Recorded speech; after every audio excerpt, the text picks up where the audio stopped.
Alright, so I have Tyler here, and we are going to be reading the Reddit slash r slash nosleep tonight. It's basically you go to the internet and they have the scariest stories you could possibly imagine there, or whether they're real or not is up for you to decide. But I'm just going to be reading some and we're going to give our thoughts on it. So, here we go. So, Emily Lake was a good kid, one of the few bright ones one of the few bright ones that might make it out of our small town.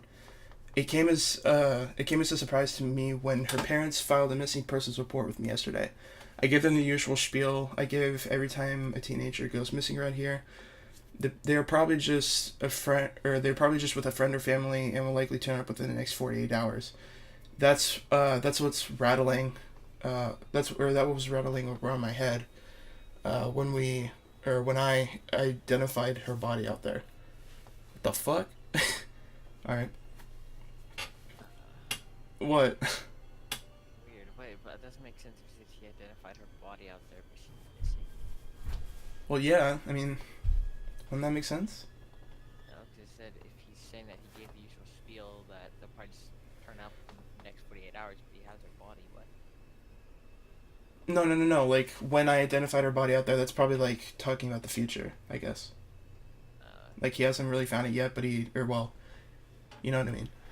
Yeah. When I realized I was going to have to knock on the Lake family's door later that day, I barely had enough time to get within a reasonable distance from the crime scene to lose my stomach. Do you see that? Yeah. Alright. The gravity of the situation was enough to warrant a rare act of compassion for my chief, and he gave me a smoke break. The whole damn thing was so surreal. Oh fuck, I can't read right now, I don't know why. You wanna go paragraph by paragraph? Wanna read one? Sure, you read this one. Okay. The whole damn thing was so surreal. About a mile out into the sticks from town, in a clearing, we found only 5 things. The remains of bonfire in the center of the scene, still warm from the night before. A cement bird bath, reported stolen from old Miss Worthing's front yard. A knife, carved from an unidentified bone. 6 identified sets of bare footprints, 1 matching Emily's naked body. What the fuck? That's weird.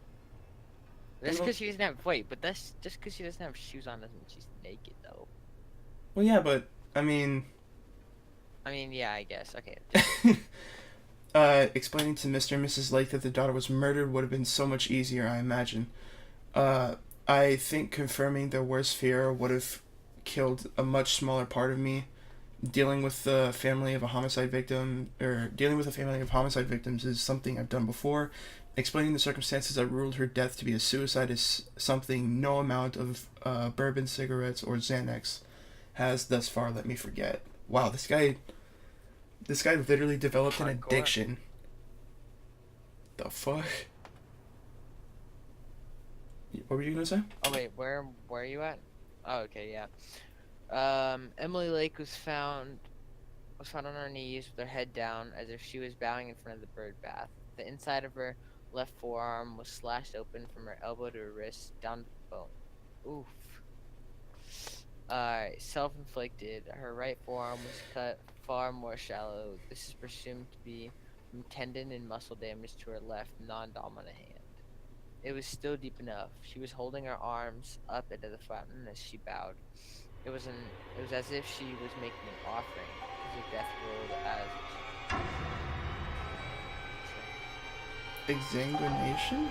I don't even. Hold on, what does that word mean? Google it.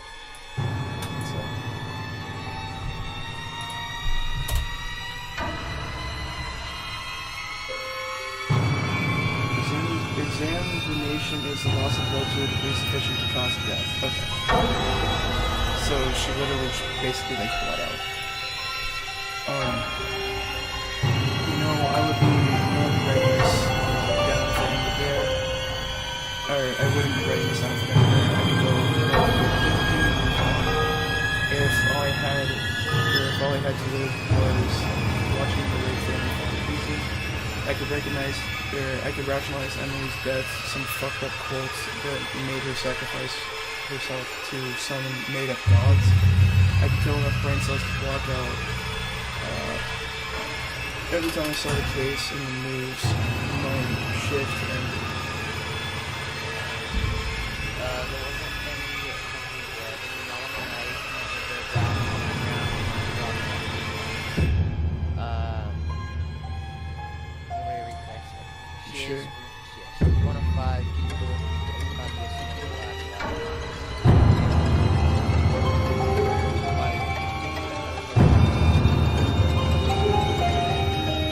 She said I was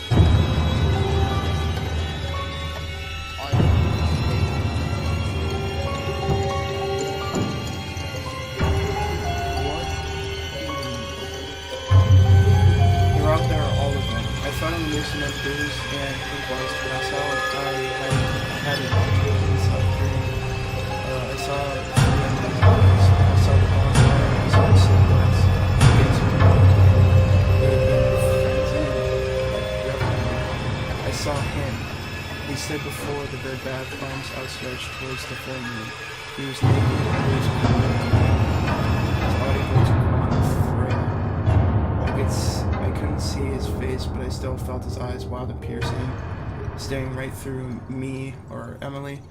Emily fell to her knees before the bird bath. As she brought the bone knife across her left forearm, I woke up. What the fuck? I was on my knees in front of my bathroom sink and spent the next hour ritual. I brought something from the woods into my head. 5 missing, 6 returns. I have some questions. Whoa. What? That's weird. What the hell? This one wasn't even that, like... Yeah. It wasn't that, like, scary. It's just, like... Weird. It wasn't very long. You gotta find a longer one. Alright. Neighbor from hell. We've all experienced the neighbors from hell at one point in our life. Even fucking I have. I moved out of my last place because of such people. Calling them inconsiderate would be putting it mildly.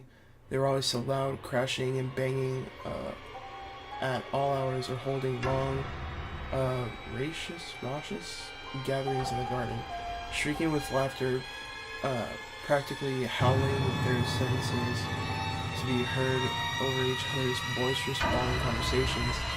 No matter how nice I talked to them, or how many notes I'd left, they took them notice.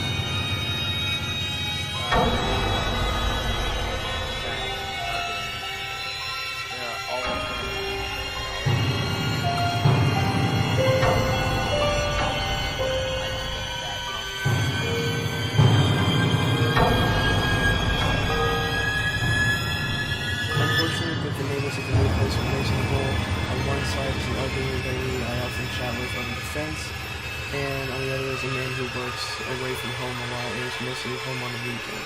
Both are friendly, polite, and best of all, make minimal noise until recently.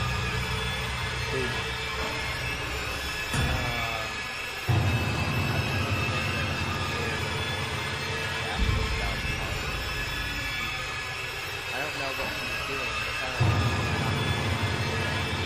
it wasn't especially hard, nor was it that often, and it wasn't always during and it was always during ritual hours, so I let it slide.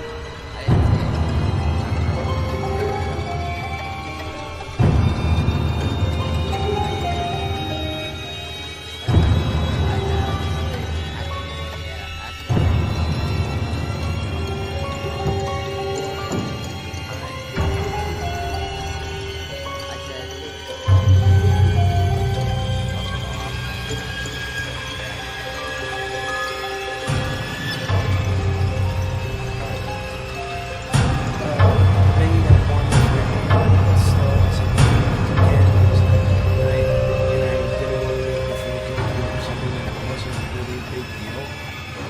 Then one night I was laying in bed, just staring out there, just starting to drift off.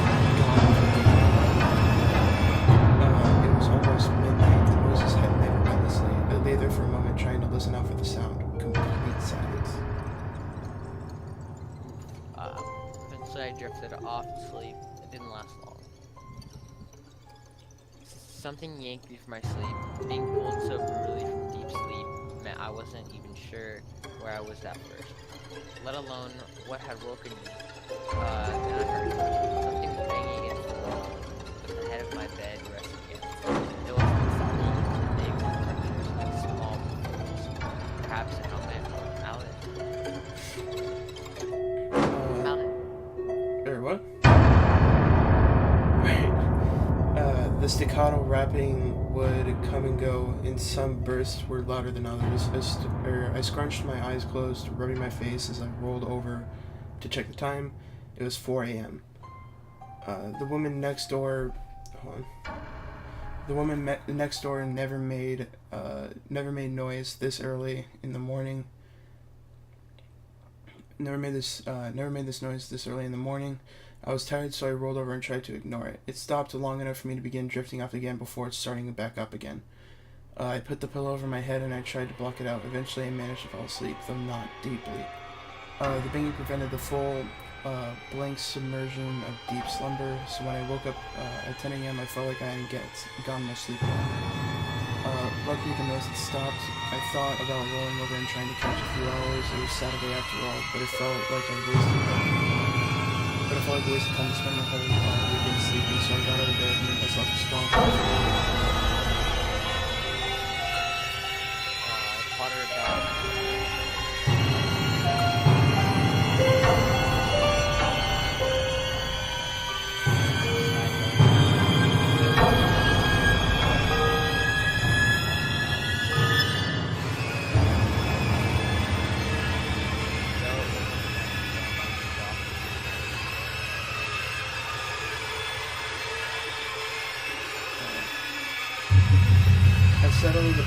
Suddenly under the television began to drift off. That's when the banging began again. Great. I buried my head under the pillow and tried to block it out with the hose on breathing next door. Somehow I managed to lapse into sleep, but again it wasn't a special treat. When Sunday morning rolled around, I felt like shit. I needed to drink coffee all day to keep going. I was too tired to get anything done, so I ended up figuring myself out watching TV.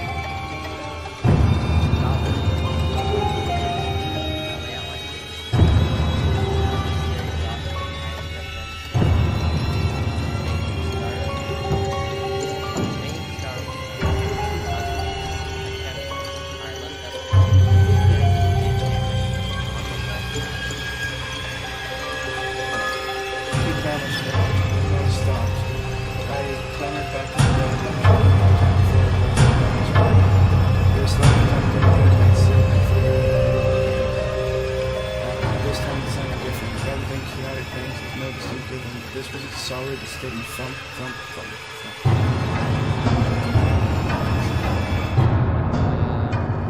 I ripped the sheets off and swung out of bed, marching out of my room and down the stairs. I was still in my pajamas when I threw myself out of the house and went storming over to the old woman's front door. I banged hard on the door. I had explicitly moved to get away from asshole neighbors. I was not going to let this slide. Nobody answered. I slapped my palms across the glass of the window and wrapped my knuckles hard around the wood. Still no answer. I peered out the window, the curtains were open and the light was on, but I didn't see anyone there. I'm not sure why, but I tried the door handle. I guess I thought a rattling door handle might finally get her attention. I never expected it to be unlocked. As the door swung open, I froze. Anger melted to fear. I stepped inside. There were books on the floor that had fallen or been knocked off shelves alongside ornaments. "Hello, Miss Bradshaw," I called. No answer. I listened. I thought for a moment that I heard the banging from upstairs, but when I strained, I could not make it out. Worried, I crept further into the house. I didn't care that I might be breaking and entering. "Miss Bradshaw, it's me, Kelly, your neighbor. Your front door was open. Are you okay?" I called. I moved forward. First I passed the kitchen. I peered through the archway. Nobody was there, and at the end of the hallway, the door to the living room, and to the right were the stairs. I could hear a noise coming from the living room, so I poked my head inside. And while continuing to call out the TV, showcasing some nights sitcom, candle filled the room in short, sharp bursts. Nobody was sitting in the lounge chair directly in front of the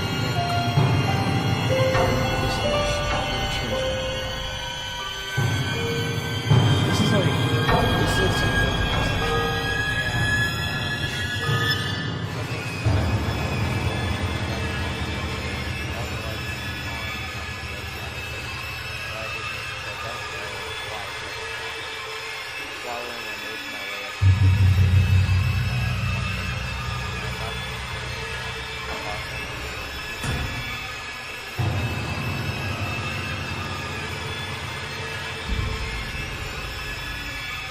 Miss Bradshaw's house was a mirror of mine, with the master bedroom sharing the same wall.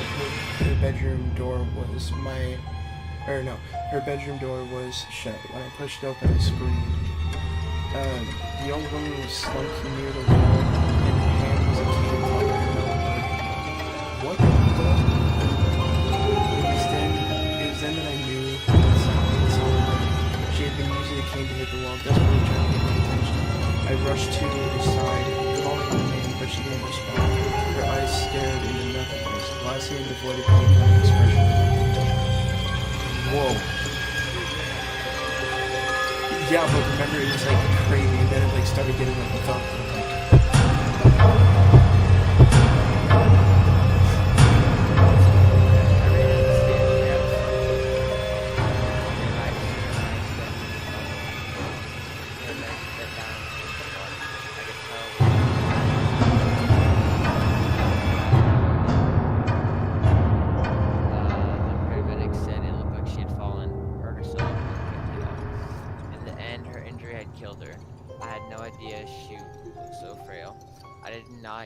She had a cane.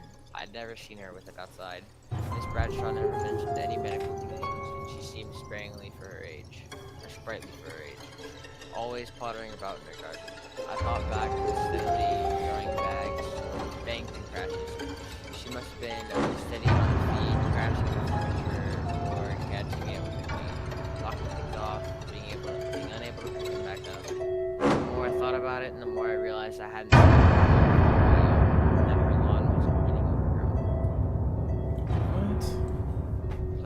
Scary though, she just died. No, like, because, okay, the thing is, it still would have been, like, I don't know how to explain it. It still would have been, like, crazy, the banging. Like, it would have been, like, crazy. But this one, like, the last one was just, like, methodical. Yeah. Like, it had a rhythm. Okay, just keep going. Guilt gnawed at me. If I had called somebody when I first heard the crash and the bang, Miss Bradshaw could have been taken to the hospital. She could have lived. I knew that the noise wasn't like her. Knew something wasn't right. Instead, I had pounded back against the wall and screamed out to keep quiet. My furious bellows were the last word she heard. Despite being tired, I went to work. The day went by in a blur. Shock and exhaustion running me, but not being disturbed. Tears began falling on my face, and I ran into the house and dashed upstairs for a room filled with myself on the bed and sobbing.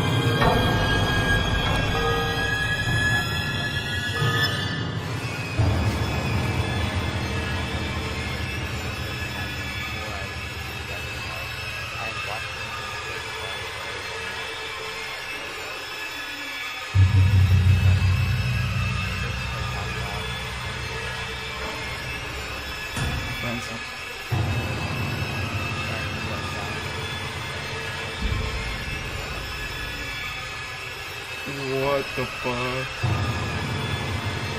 I told you.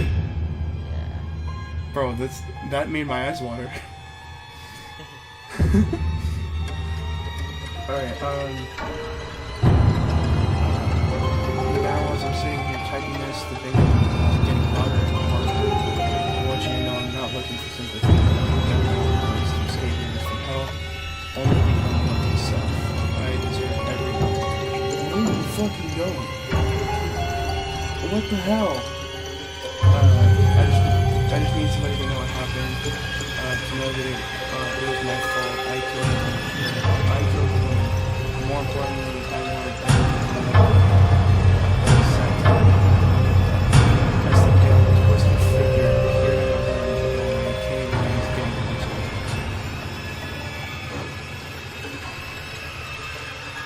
What? It's so weird. That is so weird.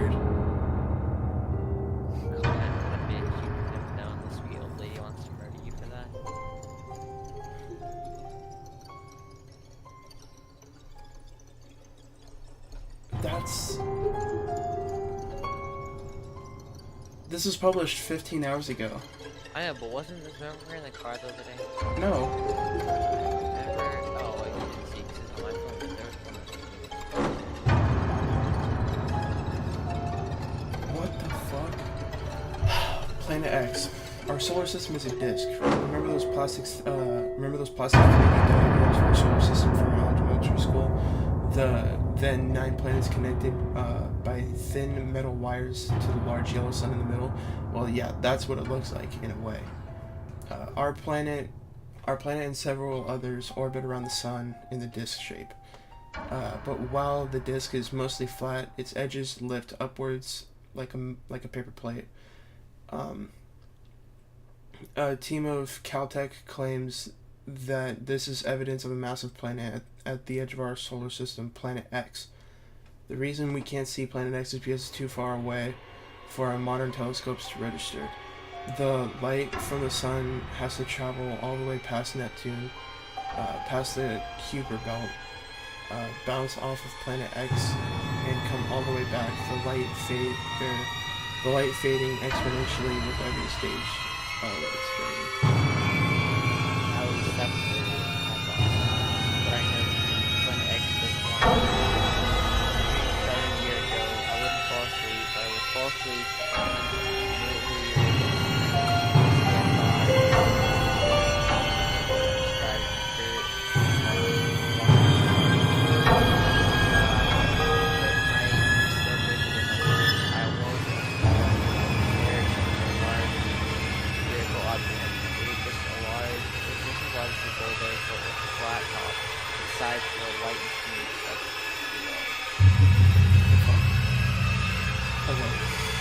As I stood, I realized I was standing in water.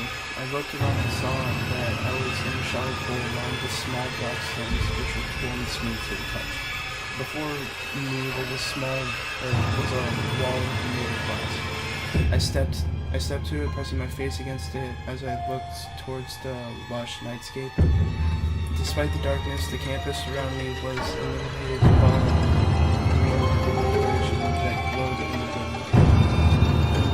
Large rooms the size of my entire body, ranging in colors from dull pink to bright yellow, loomed over my room like jungle trees. The bioluminescent lights with shining like tiny stars. Twisted vines extended from the ground, which was made of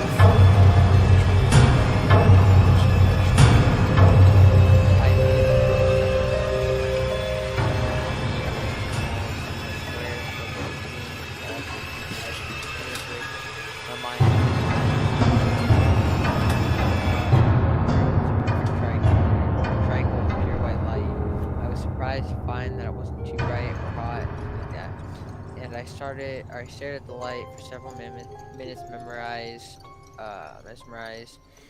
Soon my head began to buzz like a combination of headache and brain freeze while holding a running jacket. It felt as if there was a needle drilling into my skull through my eyes. I ripped my gaze from the creature and the sensation vanished. I avoided looking at The room above that one was directly across from me, held a being. Oh gosh, here we go. Where is it? being like our werewolf. Oh yeah, being like our werewolf. It was bipedal, and and shaped like a human man, but covered in a dense coarse fur, a mix of black and silver. Its hands ended in long claws with black webbing between bones shaping like fingers. Its teeth were large and sharp like wolves, yet instead of proportional dog ears, its ears were huge and conical. The beast also lacked any eyes, from what I could tell. I assumed it was able to read space from echolocation like a bat, yet I never saw it actually move. It simply sat on the floor of its cage and looked out the window that had been seen to see. Open door was that giant look, exactly like her. It was thicker than a the room was too small for it. A coil on top of the most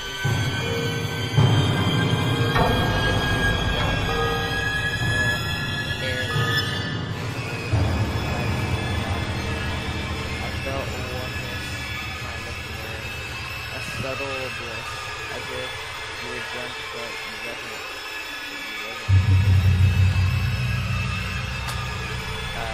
There's a wave warm through your body that makes satisfaction at an unrecognized height. Across the room was an alien much like a human woman. Put my phone down. Across from me was an alien much like a human woman. Her body was that of a normal, two arms, two breasts, two legs, a nose in the center of the face, and hair on top of her head. From a distance, I wouldn't have thought she was human, but I was close enough to see the subtle difference. The skin of her stomach was interrupted by 5 small circles, which I realized were belly buttons. What the fuck? She has 5 belly buttons? or at least that's what it looked like. The eyes were unnatural that looked the long brown hair that hung over her shoulders swayed as if in a breeze. Yet if the room was there wouldn't be any air to move it. She caught my gaze and smiled, nodding in my direction. I woke up in a cold sweat. My arms shook with the effort of lifting myself from my bed. It was several hours before I needed to get up for work, but I knew I wouldn't be getting back to sleep. I took a shower, the hot water jumping into my skin, renewing the circulation of my blood and revitalizing my muscles, which felt atrophied. Work was the usual boring, humdrum, focused dream from the night before echoing in my mind. Ever since I left the warmth of my shower, my skin felt cold and clammy. My boss even commented on me. You know it's June, right, George? She chuckled. I smiled good-naturedly as I struggled to control my shivering. That night, I dreamt of the zoo again. The woman smiled at me. I waved to her. She looked confused at first, but returning the gesture, which appeared awkward and natural to her, I smiled. This repeated for months. Every night I would dream of waking in the zoo. It felt so real, so tangible. I could feel the material of the walls, similar to plastic but spongier. With every dream, the woman and I would communicate more. First through simple gestures like waving and nodding, then progressing to more complicated thoughts. My hands hovered over her eyes before she brought them down quickly. She was sad. I touched the glass with my hands and pointed at her and then to myself. I touched the glass and knocked on it. She shook her head. She looked at me. I made the rest of it sad. I pointed to myself and then to her and then to my heart. I hugged myself.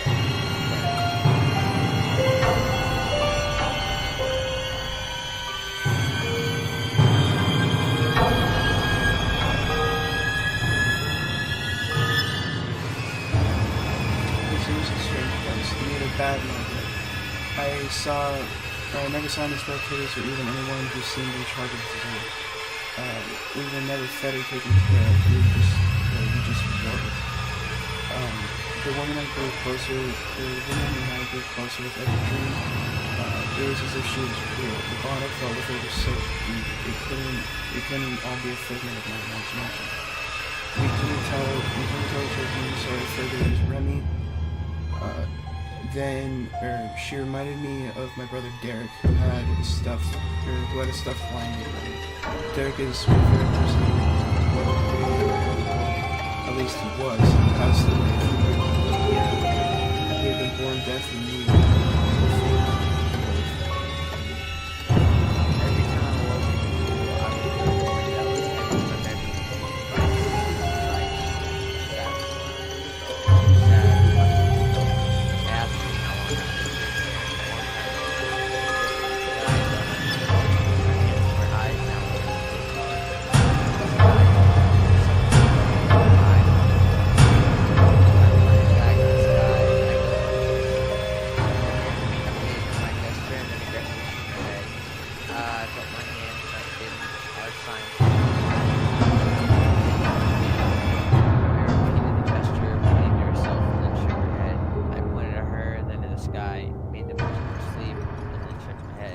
She nodded. She used to go home in her sleep.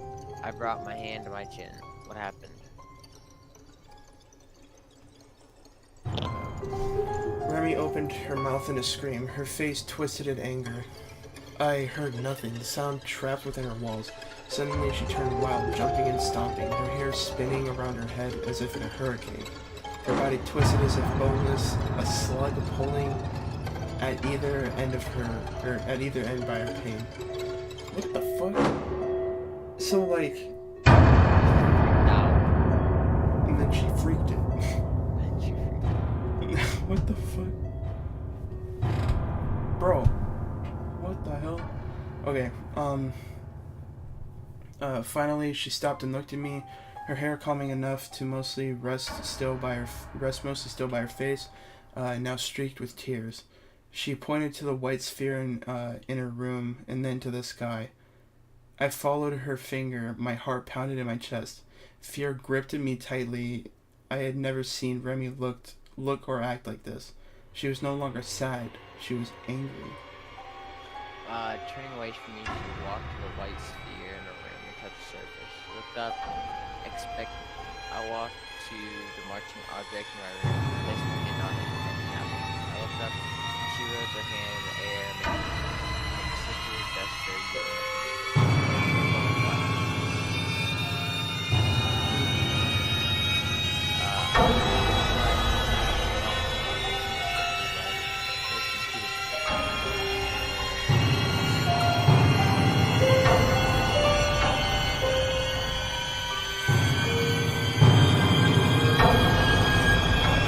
This is like, how much more do you have?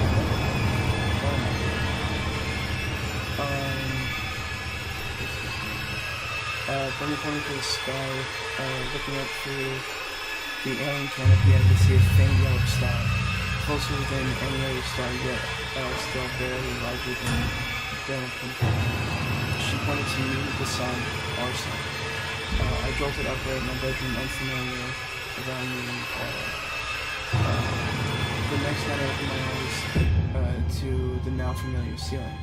I went to sit, but I was unable to move. Struggling, I realized with immediate panic that I was restrained. I looked as far to the right as possible, straining my eyes to see something. Anything. My head was being held in place, but I was able to make out the box beneath which glowed the bioluminescent plant outside.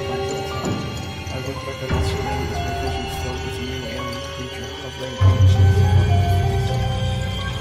above my face.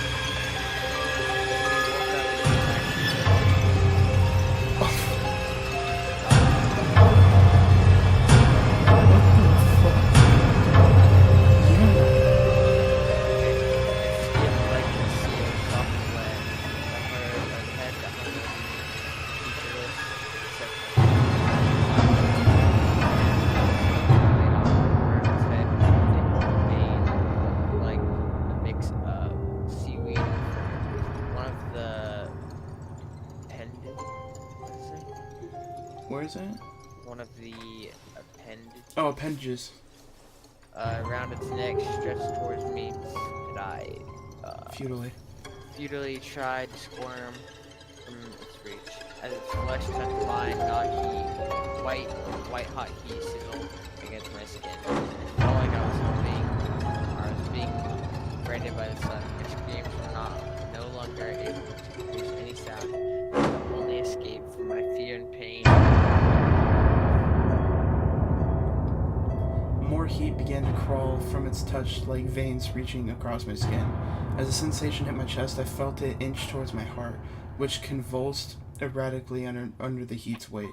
My throat began to burn as it rose inside me, filling my entire being. It was as if I was being squeezed from the inside out. And then I woke up, my bed once again soaked.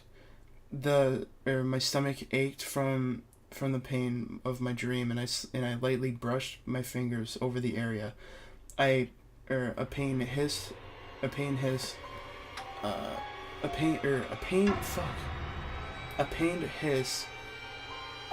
escaped through my clenched teeth, and I tentatively lifted my shirt. Beneath my ribs was a large circular burn. The puckered and moved. Whoa.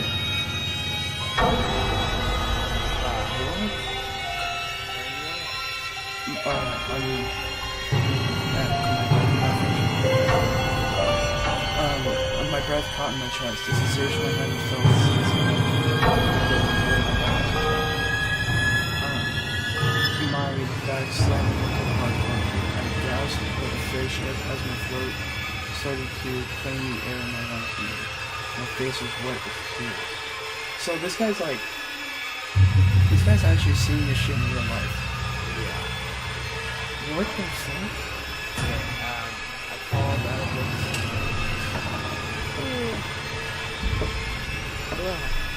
I called out work this day. Every night I thing. Every night it touched me in a different spot, and every night I was filled with a different pain.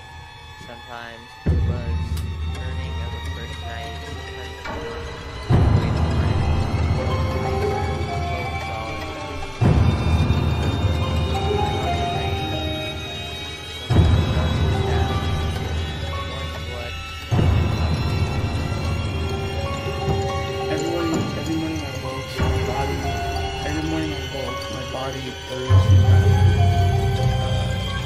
I was cut, burnt, bloody, and cold. The veins grew dark beneath my skin, and my black trails edged into the feathers of my beak. Since when I first started,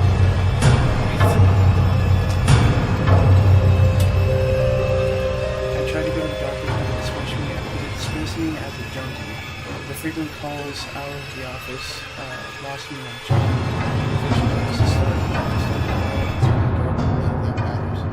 Last night was the first night in weeks I awoke unrestrained.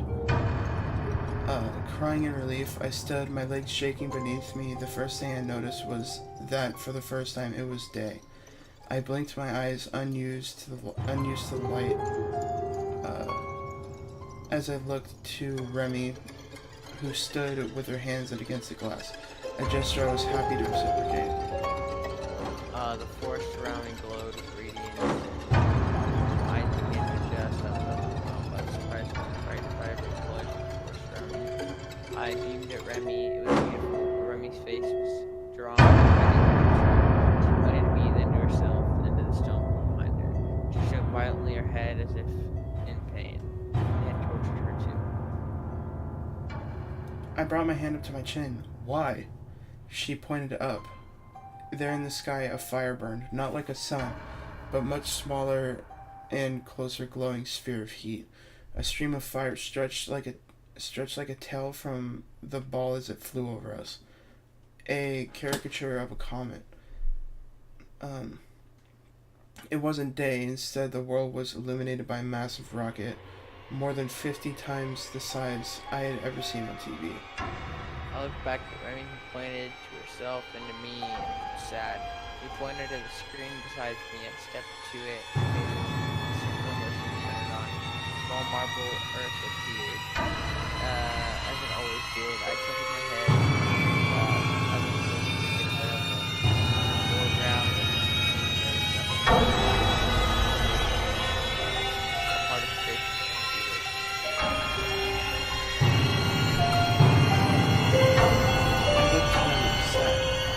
pointed to the screen and brought my hand to the chin. Remy pointed to the rocket, then to the screen, then back to the sky.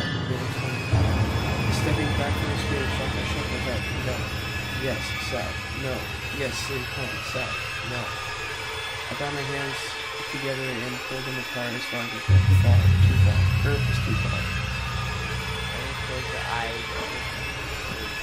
As if in sleep, then closed them faster and faster. Time to close her eyes for a final time, thinking them. Close the door. Time passing, she pointed the pool behind her. And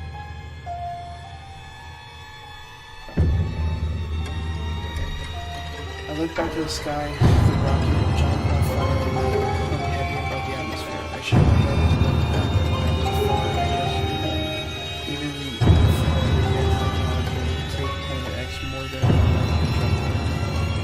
she pointed to the pool and then to me repeated the gesture for time passing. I shook my head and brought my hand to my chin. I don't understand. Remy pointed to the ground and said, "Don't touch yourself into the sky." The screen in the room and then passing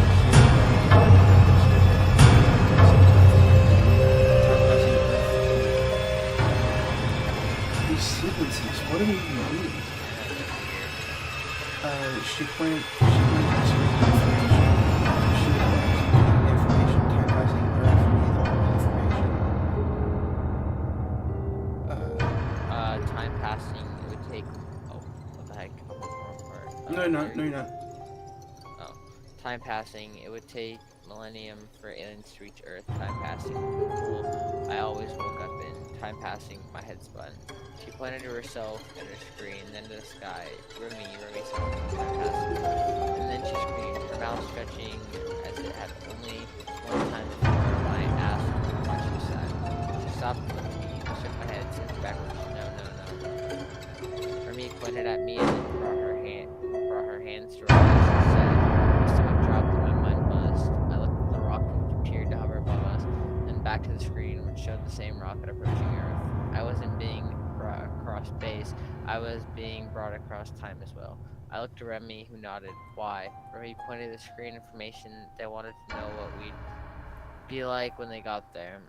I fell to my knees. No, it couldn't be. I looked up. Remy was waving. Sad. Goodbye. I woke up. What the heck? What?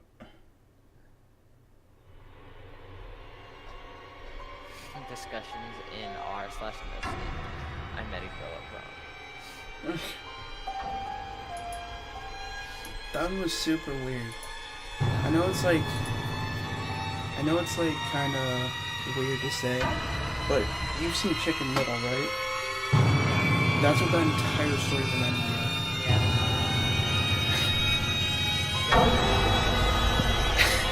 When they were gonna get invaded by aliens, you dude.